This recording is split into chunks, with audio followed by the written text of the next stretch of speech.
నమస్తే. Welcome to BRK news. నేను హిమోర్ష.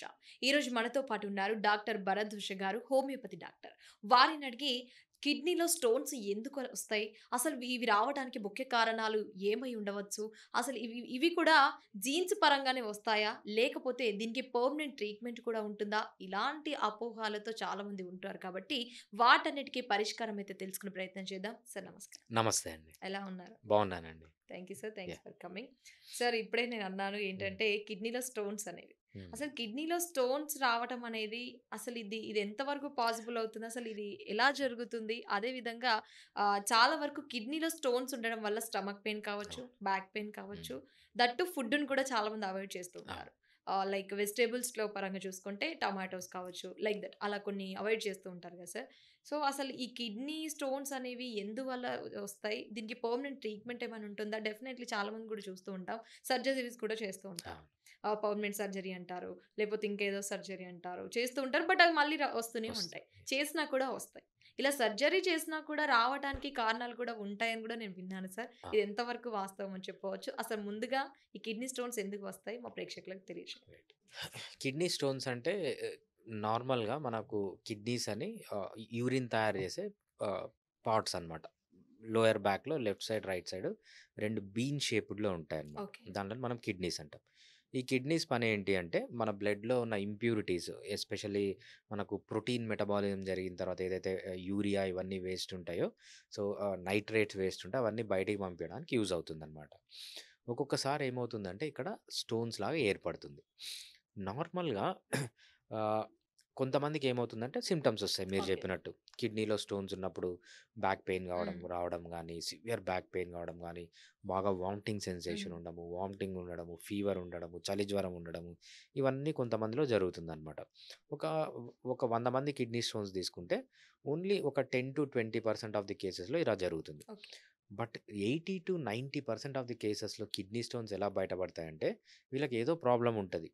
ఏదో ప్రాబ్లమ్ ఉండి డాక్టర్ దగ్గరికెళ్తారు. ఆయన అల్ట్రాసౌండ్ రాస్తారు. ఓకే. లేకపోతే ఒక ఎక్స్‌రే తీస్తారు. అల్ట్రాసౌండ్‌లో బయటపడతాయి. ఎప్పుడైతే అల్ట్రాసౌండ్‌లో బయటపడతాయో ఇంకా టెన్షన్ పడిపోతారు. టెన్షన్ పడిపోయి సార్ మాకు కిడ్నీలో స్టోన్స్ ఉన్నాయి. మాకిప్పుడు ట్రీట్మెంట్ చేయండి అని ఒక యూరాలజిస్ట్ దగ్గరకో లేకపోతే నెఫ్రాలజిస్ట్ దగ్గరకో ఎళ్లి ట్రీట్మెంట్ అనేది అడుగుతారనమాట. వాళ్ళు చూస్తారు. బాబు నీ కిడ్నీలో స్టోన్స్ అనేవి జస్ట్ 5 ఉన్నాయి. లేకపోతే 2 ఉన్నాయి, 3 ఉన్నాయి. సో, దీనికిప్పుడు ఏం అవసరం లేదు. మీరెళ్ళిపోండి. సో, మళ్ళీ రండి పెరిగితే రండి అంటారనమాట. కొంతమందికి ఫర్ ఎగ్జాంపుల్ 10 కంటే పైనుందనుకోండి. అప్పుడేం జెప్తారంటే, మీకు 10 కంటే పైనున్నాయి స్టోన్స్. ఇప్పుడు మేము సర్జరీ జేయాల్సిందే అని చేస్తారు. హ్మ్. బట్ హోమియోపతిలో ఇద్దరికీ ట్రీట్మెంట్ ఉంది. For okay. ఎగ్జాంపుల్ మీకు 5 స్టోన్ ఉంది. హ్మ్. అలోపతి డాక్టర్ దగ్గరికెళ్లారు. ఆయన ఏం చెప్పారంటే, "ఇప్పుడేం పట్టించుకోవద్దండి వదిలేయండి. అది పెద్దయిన తర్వాత చూద్దాం." ఆయన ఉద్దేశ్యం ఏంటంటే, ఇది ఎట్లా పెరుగుతుంది. పెరిగిన తర్వాత సర్జరీ చేద్దామని వాళ్ళనుకుంటారు. హ్మ్. బట్ అదే టైంలో గన హోమియోపతికొస్తే మీకు 5 ఉన్నప్పుడు హోమియోపతిలో చాలా మంచి మెడిసిన్స్ ఉన్నాయి. ఆ మెడిసిన్స్ గన వాడితే ఓవర్ ఏ పీరియడ్ ఆఫ్ 5 ఉన్నది 3 అవుతుంది. 3 నుంచి 2 2 నుంచి 1 జీరో మొత్తం మాయమైపోతుందనమాట. అంటే మీరు ఫ్యూచర్‌లో సర్జరీ వరకు పోకుండా మీ కిడ్నీ స్టోన్స్‌ని కంప్లీట్‌గా తగ్గించుకోవచ్చు. అదే విధంగా మీకెప్పుడైతే 10 స్టోన్స్ కంటే ఎక్కువుంటుందో, పెయిన్ లేదనుకోండి, పెయిన్ ఎప్పుడొస్తుందంటే ఆ పైపులుంటాయి కదా! కిడ్నీలో నుంచి వచ్చే పైపులు, ఎప్పుడన్నా అడ్డుపడితే పెయినొస్తుంది. లేదంటే పెయిన్ రాదనమాట. పెయిన్ లేనంత వరకు పెయిన్ ఉన్నా గూడా పెద్ద స్టోన్స్ ఉన్నా గూడా మీరేం జేయాలంటే, హోమియోపతి మెడిసిన్స్ వాడితే over a period of time స్లోగా స్టోన్ అనేది కరిగి, కరిగి, కరిగి 10 లోపలికొచ్చినప్పుడు యూరిన్‌లోంచి బయటకొచ్చేస్తుందనమాట. సో, ఇది మెయిన్‌గా గుర్తుపెట్టుకోవాల్సింది. Homeopathy is the best treatment for kidney stones. నా దగ్గర కొన్ని వేల కిడ్నీ స్టోన్స్ ట్రీట్మెంట్ చేశాను.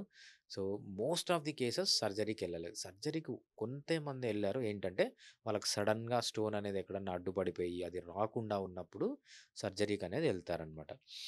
మెయిన్‌గా కిడ్నీ స్టోన్స్ సింప్టమ్స్ మనకు అలా కనిపిస్తుంటాయి. ఓకే.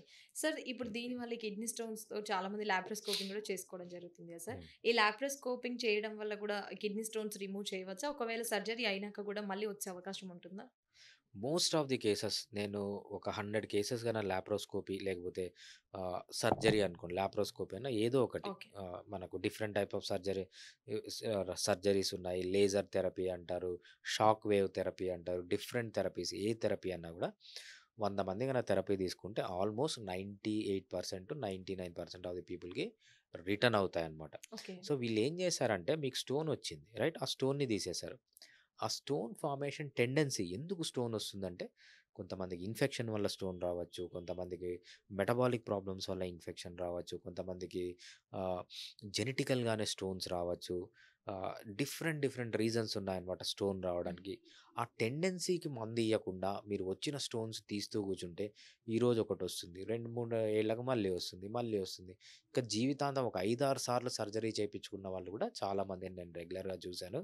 బట్ స్టోన్స్‌ని తీసేయడమే కాకుండా, స్టోన్స్ మళ్ళీ మళ్ళీ వచ్చే టెండెన్సీని కూడా తీయాలంటే హోమియోపతిలో కాన్స్టిట్యూషనల్ ట్రీట్మెంట్ అంటామనమాట. ఆ కాన్స్టిట్యూషనల్ ట్రీట్మెంట్ ఇస్తే ఆల్మోస్ట్ చాలా మందికి మళ్ళీ మళ్ళీ స్టోన్స్ వచ్చే ఛాన్స్ అనేది తగ్గిపోతుంది. Yes sir. Thank you sir. Thank you so much. నమస్తే. థాంక్స్ అండి.